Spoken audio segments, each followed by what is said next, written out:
ፈጣን የሆነ መብረቃዊ የሚባል ጥቃት በማድረስ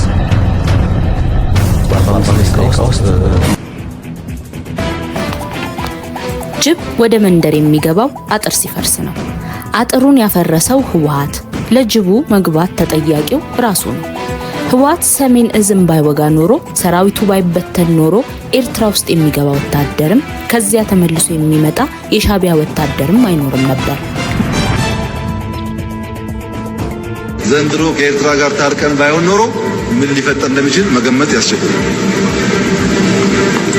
መታረቃችን የግለሰቦች አለመሆኑ መታረቃችን የህዝቦች መሆኑን ከኤርትራ መንግስት በላይ የኤርትራ ህዝብ በተግባር አሳይቶናል።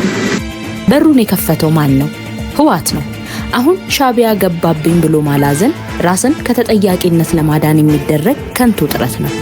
ጠቅላይ ሚኒስትሩ በፓርላማ የተናገሩትን ቃል በቅንነት ለሚያይ መልእክቱ ግልጽ ነው።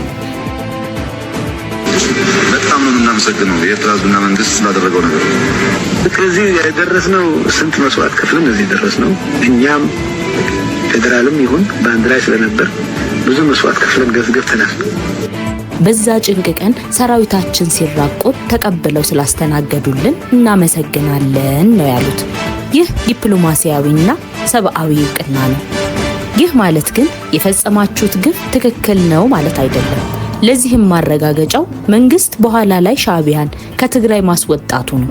ቅኔው እንዲህ ይላል: የቀን ወዳጅ ማመስገን ባህል ነው፣ ድንበር የጣሰን ግን መመለስ ግዴታ ነው። ኢትዮጵያ ግዴታዋን ተወጥታለች፣ ሻቢያን አስወጥታለች። የሞኝ ዘፈን የሚዘፍኑት ግን ዛሬም ያንኑ ንግግር እያቀረቡ ያታልላሉ።